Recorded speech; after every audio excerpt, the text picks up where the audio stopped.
But I'm excited to be back in here. It's been a crazy week after Holy Week, Vic. It was.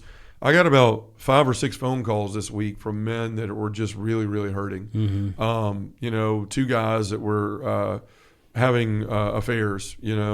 Another 2 that wanted to take their life or had been talking about contemplating suicidal thoughts, and then I had another one that was dealing with drugs and alcohol and just addictions and those things. Yeah. All reached out this week and just said, I need help, and in humility and finally getting that breaking point, right, of just I'm tired of living my life this way, or I'm tired of the lying, and I'm tired of this. And man, men are just so broken. And people ask me all the time, Victor, like, why do you do what you do? It's because of this. And I think the Lord, it's a heavy weight. You hear all these problems and the things that people are dealing with. It can make you weary, because it's a lot. But it's also a humbling call to be there for men like that, like we have been and our ministry has been. And so people often ask, like, why should I give to you? Why should I give to your ministry? And Victor, that's why. Because this is the work that we're doing. A lot of times people can say, well, you got a podcast, I don't want to give to a podcast, or whatever it is. You're not giving to that. You're giving to the support of the work of the ministry, and the ministry is reaching down into these places these men are and trying to pull them back up out of it. Of course, Jesus does that, but being the tools that he uses to pull them back out of these gutters, to answer the call of Isaiah 61, right? To really bring people back into hope again, out of despair and out of places that we've gotten ourselves in. And look, we're all broken. Every one of those men said to me, like, do you look at me differently? I'm ashamed to tell you this. And I'm like, look, I made mistakes too. And the reason you may be led to call me is because at one point in my life, I thought there was no hope, and no one would ever see me as more than a drug addict or a porn guy or whatever else, or a terrible husband and father. And all that's changed over the years because the Lord he changed my life, and people saw that change, and it's possible for them too. And so when people talk about what am I giving to, it's that.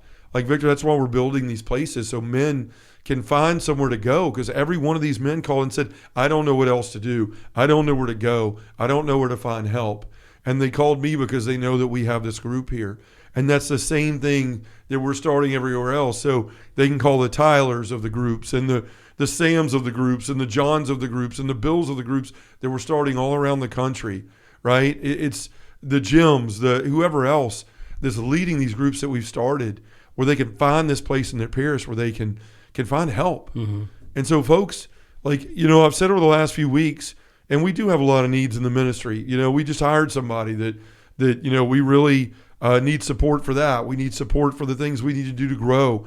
We've got a lot of great ideas about how to continue further helping people through videos and series and all those kind of things that we want to do, and then launching these groups. We need more help to be able to do that, yes. But the real reason you're giving is because when you give, that money goes to saving someone's life. And I don't mean that figuratively. 2 people this week came up to me because of mistakes they've made and said, I want to take my life. And I don't know what would have happened if they hadn't made the phone call, if they hadn't shown up at our group, or hadn't continued to talk with me and walk with us and other men in our group. That's what you're doing. The money you give goes to save lives and to turn lives around, not only the men who are in that place, but to save their marriages, to save their relationships with their children, and to help them get on the path back along with Jesus leading the whole thing and the Holy Spirit to right relationship with him and with their family and with the world. So, folks, when I ask you to give, that's what it's for. Please help us continue to help these men and to help men all over the country and the world that are in these spots. And maybe you're one of these guys that's there right now. Maybe you have been, and you've been helped by the stuff we're doing. Look, all I'm asking is consider giving back so the next guy could be helped. I just humbly hat in my hand. Asking for money is not something I like to do, but I will do it again and again and again to serve the purpose of what the Lord is calling us to, which is to reach back and to help him bring to fruition beyond himself, continuing after his own sacrifices and his healing of everything and redemption of all of us. He asks us to then step into that spot for others so that he can work through us. And that's what I'm asking you to do, is to help us continue to do that. So if you want to donate, if you want to support, if you want to become a monthly partner in the Pew, then go to www.donorbox.org/Pew. You can do that, or you can look in the show notes. There'll be a link there for it. You can click it, go right to our donation page, sign up for a monthly donation, because it's going to help men. It's going to continue to save lives.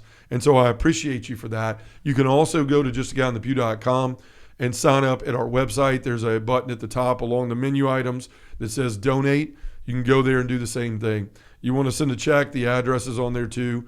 You could send that to us as well. But I know I took some time here at the beginning, and I have lately, but guys, after a week like this, and ladies, it is more adamant to me than ever that we need help to grow so that we can reach the men out there, all these men that are silently suffering and struggling out there.